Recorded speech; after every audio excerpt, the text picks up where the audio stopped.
என்ன மித்ரா, என்ன நீயும் லக்ஷ்மியும் சேர்ந்து வந்திருக்கீங்க? உனக்கு வேற மீட்டிங் இருந்துச்சுல்ல? லாஸ்ட் மினிட்ல மீட்டிங்கை கேன்சல் பண்ணிட்டாங்க. அதனால தான் திரும்பி வரும்போது லக்ஷ்மியை கூட்டிட்டு வந்துட்டேன்.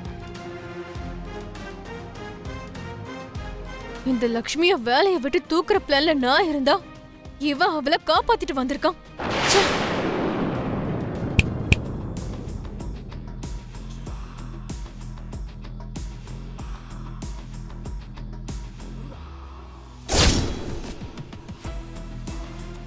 என்ன மனிஷா, ரொம்ப டிசப்பாயிண்ட் ஆயிட்ட போல இருக்கு. ஆமாமா, யாருக்கோ குறி வச்ச அம்பு சுத்தி சுத்தி வந்து உன் முதுகுலயே வந்து குத்திருச்சுன்னா அந்த வலி எப்படி இருக்கும்னு என்னால நினைச்சு பார்க்க முடியுது. என்ன மித்ரா சார்? என்ன, நம்ம ரெஸ்டாரண்ட்டுக்கு போனது, சேர்ந்து ஐஸ்கிரீம் சாப்பிட்டது, மனிஷா கிட்ட சொன்னியாமே? Sorry Mitra sir.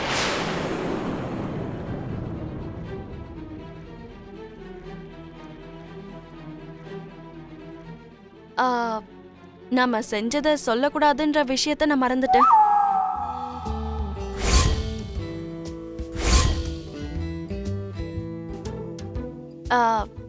ஏதோ ஃப்ளோல மனிஷா கிட்ட நான் சொல்லிட்டேன். ஐ அம் வெரி சாரி.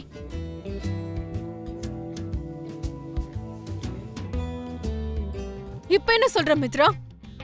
மனிஷா, நீ கொஞ்சம் இரு. லக்ஷ்மி, இதெல்லாம் எதுக்காக சொல்ற? எப்படி சொல்றதுன்னு நான் ப்ரிப்பேர் ஆகல சார். நான் எவ்வளவுதான் சொல்லக்கூடாதுன்னு மறைச்சாலும் அடக்க முடியாம வெளியில சொல்லிட்டேன். உண்மையிலே ஐ அம் வெரி சாரி. நல்லா இருக்கு மித்ரா, ரொம்ப நல்லா இருக்கு. உனக்கு என்கிட்ட போர் அடிச்சிருந்தா நீ டைரக்டா என்கிட்ட சொல்லிருக்கணும்ல.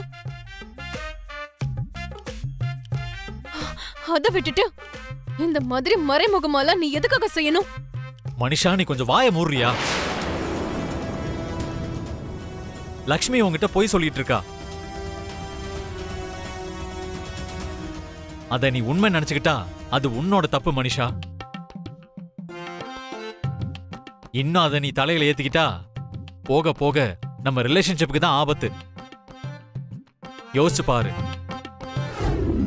குடுக்கல் வாங்கல் வரதட்சணை இது எல்லாம் தாலி கட்டினதுக்கு அப்புறம் தான் நல்லா இருக்கும். கல்யாண சடங்கு முடிஞ்சதுக்கு அப்புறம் பண்ணாதான் ஒழுக்கமா இருக்கும். முதல்ல இந்த மாதிரி விஷயங்கள் எல்லாம் வச்சுக்கிறது அவ்வளோ நல்லதுக்கு இல்லைன்னு என்னோட அபிப்பிராயம். இப்போ உன்னோட அபிப்பிராயத்தையும் உன் அர்த்தம் இல்லாத கருத்தையும் யார் கேட்டா லக்ஷ்மி? இத பாரு, ஏற்கனவே நான் நிறைய முறை உனக்கு சொல்லிட்டேன். இது எங்க குடும்ப விஷயம், அதுவும் என் பொண்ணு கல்யாண விஷயம். தேவையில்லாம நடுவுல தலையிட்டு காரியத்தை கெடுக்கணும்னு தப்பு கணக்கு போடாத. இங்க பாருங்க சின்னத்த, ஒரு பொண்ணு பிறந்த வீட்டை விட்டு புகுந்த வீட்டு வாசப்படியை மெரிச்சதுக்கு அப்புறம் தான் இதெல்லாம் அனுப்பி வைக்கணும். அதுதான் கலாச்சாரம். எதனாலனா கல்யாணத்தை எவ்வளவு நல்ல முகூர்த்தம்லாம் பார்த்து வைக்கிறோமோ, அதுவும் இல்லாம அத்தனை பிரச்சனைகளுக்கு நடுவுல நடக்கும். எல்லா பிரச்சனைகளையும் மீறி எல்லாம் நல்லபடியா நடந்தா அப்பதான் குடுத்தல் வாங்கெல்லாம் வச்சுக்கணும்னு பெரியவங்களோட எண்ணம்.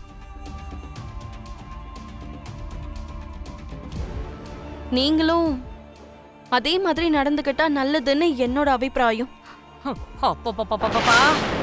பெரியவங்களோட எண்ணம் ஆண்டவன் கட்டளைன்னு வாய்க்கு வந்தபடி உளராத லக்ஷ்மி. பாத்தீங்களாக்கா, சஞ்சனாவோட கல்யாணத்தை தடுக்க லக்ஷ்மி மறுபடியும் முயற்சி பண்ண ஆரம்பிச்சிட்டா. என் பொண்ணோட கல்யாணத்தையும் அவளோட எதிர்கால வாழ்க்கையும் நினைச்சு இந்த லக்ஷ்மி ரொம்பவே பொறாமப்படுறான்னு தெரியுதுக்கா. அதனாலதான் நிமிஷத்துக்கு ஒரு பிரச்சனை, ஒவ்வொரு நாளும் ஒரு போராட்டம்னு.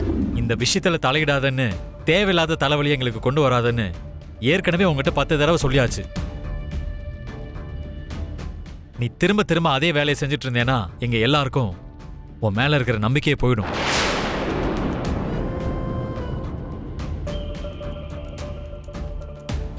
இங்க பாருங்க மித்ரா, நான் ஏதாவது சொன்னாலும் ஏதாவது செஞ்சாலும் அது இந்த குடும்பத்துக்கு உபயோகமா இருக்குமே தவிர கெடுதலுக்காக மட்டும் இருக்காது.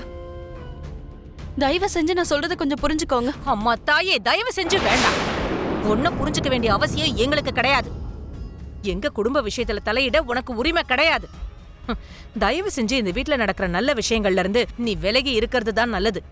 முதல்ல உனக்கு என் மேலயும் என் பொண்ணு மேலயும் எதுக்கு இவ்ளோ வன்மை இருக்குன்னு தான் எனக்கு புரியல லக்ஷ்மி. என்னக்கா இதெல்லாம்? தேவயானி, இன்னைக்கோ நாளைக்கோ போக போற லக்ஷ்மியோட பேச்ச கேட்கணுங்கிற அவசியம் இந்த வீட்ல யாருக்குமே கிடையாது. அண்ணி, விவேக், சந்தோஷோட இருந்த அந்த பொண்ணை பத்தி ஏதாவது தெரிஞ்சுதா? எங்க இருக்கான்னு கண்டுபிடிக்க முடிஞ்சுதா? நான் ட்ரை பண்ணி பார்த்தேன் அண்ணி. நீங்க சொன்ன லொகேஷன்ல 5-6 ஸ்ட்ரீட்ஸ் இருக்கு. அதுல எந்த ஸ்ட்ரீட்குள்ள அந்த பொண்ணு போனான்னு தெரிஞ்சுக்கிறது கொஞ்சம் கஷ்டம்தான் அண்ணி. அப்படியா? இப்ப என்ன பண்றது விவேக்? டோன்ட் வரி அண்ணி, நான் திரும்ப நாளைக்கு போய் பார்க்கறேன். எப்படியாவது என்கொயரி பண்ணி அந்த பொண்ணு எந்த ஸ்ட்ரீட்ல இருக்கான்னு நான் கண்டிப்பா கண்டுபிடிப்பேன். என்னாச்சு அண்ணி? சஞ்சனாவோட வாழ்க்கையை காப்பாத்துறதுக்காக நமக்கு ஒரு வாய்ப்பு வந்த மாதிரி வந்து மறுபடியும் கை நழுவி போச்சு. அதனாலதான் கொஞ்சம் கஷ்டமா இருக்கு விவேக். என்னை நம்புங்க அண்ணி, நாளைக்கு எப்படியாவது அந்த பொண்ணை பத்தி நான் தெரிஞ்சுப்பேன். அந்த பொண்ணை பத்தி நம்ம தெரிஞ்சுக்கலன்னா இந்த வீட்ல நடக்கக்கூடாததெல்லாம் நடந்துரும். சஞ்சனாவோட கல்யாணத்துக்கு முன்னாடியே சொத்தெல்லாம் அந்த சந்தோஷ் கைக்கு போயிடும். சொத்தை எழுதி கொடுத்ததுக்கு அப்புறம் சஞ்சனாவை எப்படியாவது சந்தோஷ்க்கு கட்டி கொடுக்கணுங்கிற எண்ணம் இவங்களுக்கு இன்னும் தான் அதிகமாகும். அப்ப இந்த கல்யாணத்தை தடுக்கணுங்கிறது நமக்கு ரொம்பவே கஷ்டமா போயிடும். நீங்க சொல்றதும் கரெக்ட் தான் அண்ணி. இப்ப சஞ்சனாவோட கல்யாணத்தை நிறுத்துறதுக்கு நம்ம கிட்ட எந்த விதமான ஆதாரமோ இல்ல சான்ஸோ இல்ல.